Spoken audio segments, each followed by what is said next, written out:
بسم اللہ الرحمن الرحیم نحمدہ ونصلی علی رسولہ الکریم۔ عزیز دوستو، بھائی بزرگ، السلام علیکم ورحمۃ اللہ وبرکاتہ۔ رمضان المبارک کے آخری عشرے میں اعتکاف سنت معقدہ علی الکفایہ ہے۔ در مختار میں یہ مسئلہ موجود ہے، یعنی پورے شہر میں سے کسی ایک نے بھی اعتکاف کر لیا تو سب بری الذمہ ہوں گے، اور اگر اس علاقے میں سے کسی نے بھی اعتکاف نہ کیا تو سب گناہ گار ہوں گے۔ اس بات کو ذہن میں رکھیں کہ اعتکاف یہ آقا علیہ الصلوۃ والسلام کی بڑی محبوب سنت ہے۔ بخاری کی ایک روایت ہے کہ سرکار دو عالم صلی اللہ تعالیٰ علیہ وسلم پورا رمضان آپ نے اعتکاف کیا، اور ایک دفعہ ایسے ہوا اور آخری رمضان کے عشرے پہ آپ نے اعتکاف میں ہمیشگی کی۔ ایک دفعہ ایسے ہوا کہ کسی عذر کی وجہ سے آپ کا اعتکاف رہ گیا تو آپ نے اگلے مہینے شوال المکرم میں 10 دن کا پھر اعتکاف قضا کیا۔ اور ایک ترمذی کی روایت میں یوں ہے کہ سفر کی وجہ سے ایک سال آپ رمضان میں اعتکاف نہ بیٹھ سکے تو اگلے رمضان آپ پھر 20 دن اعتکاف میں بیٹھے۔ اور یہاں ایک اور روایت بھی ہے کہ حضرت ابو سعید خدری رضی اللہ تعالی عنہ فرماتے ہیں، اور یہ صحیح مسلم کی روایت ہے، کہ حضور نبی اکرم صلی اللہ تعالی علیہ وسلم نے ارشاد فرمایا، میں نے رمضان المبارک کے پہلے عشرے کا اعتکاف کیا، پھر دوسرے عشرے کا کیا، پھر آپ نے صحابہ کو مخاطب کر کے فرمایا کہ اللہ رب العزت نے شب قدر کو رمضان کے آخری عشرے میں رکھا ہے، تم میں سے جو میرے ساتھ اعتکاف میں بیٹھنا چاہے تو وہ آ جائے۔ اس روایت میں دو باتیں قابل غور ہیں۔ ایک تو یہ ہے کہ حضور نبی اکرم نے یہ اعتکاف لیلۃ القدر کی تلاش میں کیا، تو ایک اعتکاف میں بیٹھنے کی ریزن آ گئی کہ لیلۃ القدر کی تلاش ہے، جو رمضان المبارک کے آخری عشرے کی تاک راتوں میں حضور کے فرمان کے مطابق موجود ہے۔ اور دوسری بات یہ ہے اس روایت میں کہ سرکار دو عالم صلی اللہ تعالی علیہ وسلم نے صحابہ کو ترغیب دی کہ تم میں سے کوئی اگر بیٹھنا چاہے تو آ جائے۔ تو یہ بھی ثابت ہو گیا یہ واجب نہیں ہے، سنت ہے، کیونکہ حضور نے فرمایا تم میں سے اگر کوئی بیٹھنا چاہے تو آ جائے، ٹھیک ہے۔ اور قرآن مجید میں پہلے پارے میں ہے وَعَهِدْنَا إِلَىٰ إِبْرَاهِيمَ وَإِسْمَاعِيلَ أَن طَهِّرَ بَيْتِيَ لِلطَّائِفِينَ وَالْعَاكِفِينَ وَرُكَّعِ السُّجُودِ، کہ ہم نے تاکید کی ابراہیم اور اسماعیل کو کہ وہ میرے گھر کو پاک رکھیں، طائفین للطائفین طواف کرنے والوں کے لیے، والعاکفین اور اعتکاف والوں کے لیے، والرکع السجود رکوع اور سجود والوں کے لیے۔ تو یہ یوں نہیں ہے کہ حضور کی سنت ہے، سابقہ انبیاء بھی اس پر عمل کرتے رہے۔ یہ انتہائی محبوب سنت ہے اور اللہ رب العزت کی عبادت کا بہترین طریقہ ہے کہ اعتکاف میں بیٹھنے والا جو شخص ہے اپنے آپ کو گناہوں سے بچائے گا۔ ام المومنین حضرت اما عائشہ صدیقہ رضی اللہ تعالی عنہا سے ایک روایت ہے، اور یہ جامع صغیر میں روایت موجود ہے، حضور نے فرمایا من اعتکف ایمانا و احتسابا غفر له ما تقدم من ذنبہ، جس شخص نے اعتکاف کیا ایمان اور حصول ثواب کی نیت سے اس کے سابقہ گناہوں کو بخش دیا جائے گا۔ حضرت سیدنا علی رضی اللہ تعالی عنہ سے ایک روایت ہے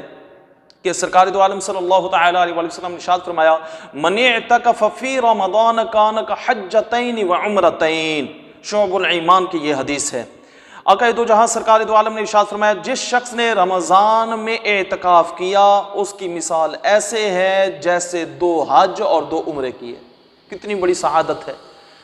2 حج اور 2 عمروں کا ثواب ہے رمضان المبارک کے آخری عشرے کے اعتکاف پر۔ حضرت سیدنا عبداللہ بن عباس رضی اللہ تعالیٰ عنہ روایت کرتے ہیں، یہ حضور کے چچا زاد بھائی ہیں، کہ سرکار دو عالم صلی اللہ تعالیٰ علیہ وسلم نے ارشاد فرمایا اعتکاف کرنے والا گناہوں سے بچا رہتا ہے، اس کے لیے تمام نیکیاں لکھی جاتی ہیں جیسے ان کے کرنے والے کے لیے ہوتی ہیں۔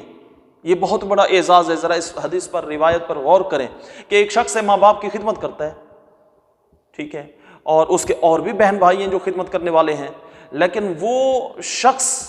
وہ انسان جو اپنے والدین کی خدمت کرتا ہے یا وہ کسی مریض کی عیادت کر رہا ہے، اور بھی ہیں عیادت کرنے والے، لیکن وہ شخص اعتکاف میں بیٹھ جاتا ہے تو اس سے برابر، حالانکہ وہ ماں باپ کی خدمت 10 دن نہیں کر پا رہا لیکن اللہ رب العزت برابر اسے ثواب دیتا رہے گا۔ حالانکہ وہ کسی مریض کی عیادت اب نہیں کر رہا جو روزانہ وہ کیا کرتا تھا، لیکن اعتکاف میں بیٹھنے کی برکت سے برابر اس کو وہ ثواب دیا جائے گا۔ یہ بہت بڑی نعمت ہے۔ یعنی یوں سمجھے کہ اعتکاف جو ہے وہ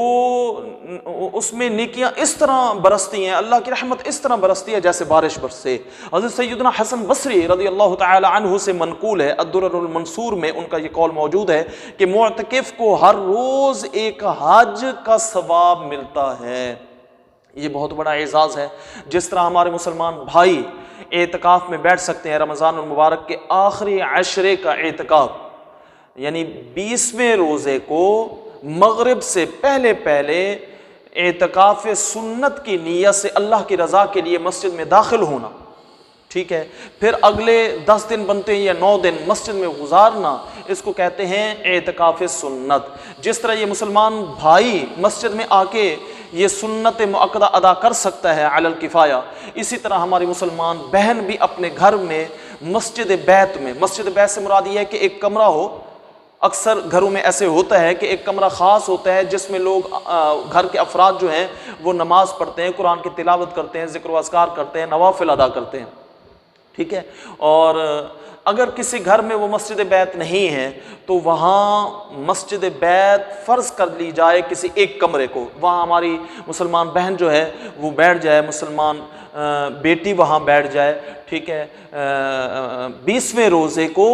نماز مغرب سے پہلے پہلے اعتکاف سنت کی نیت سے، اور اپنے آپ کو پابند رکھے، گناہوں سے بچائے، ٹھیک ہے، اسی کمرے میں قرآن کی تلاوت کرے، نمازیں پڑھے، ذکر و اذکار کرے۔ ہاں جب شرعی حاجت ہوگی اس کمرے سے باہر جائے گی، بغیر کسی کے بات کیے، بغیر کسی سے بات کیے وہ حاجت پوری کرے گی، پھر اپنے کمرے میں آ جائے گی، یوں اس کا بھی اعتکاف سنت ادا ہو جائے گا۔ اعتکاف سنت حضور نبی اکرم کی بڑی محبوب سنت ہے، اس پر جو ہے اللہ رب العزت کی رحمتوں برکتوں کا نزول ہوتا ہے، اور ہر وقت بندہ عبادت میں ہوتا ہے، سو رہا ہے تو عبادت، جاگ رہا ہے تو عبادت، خاموش بیٹھا ہے تو عبادت، ذکر و اذکار میں تو ویسے بھی عبادت ہے۔ تو یہ بہت بڑی سعادت ہے اور حضور کی بڑی محبوب سنت ہے۔ اللہ رب العزت ہم سب کو جو ہے رمضان المبارک کی دیگر عبادات کے ساتھ ساتھ اعتکاف سنت پر بھی عمل کرنے کی توفیق دے اور یہ سعادت نصیب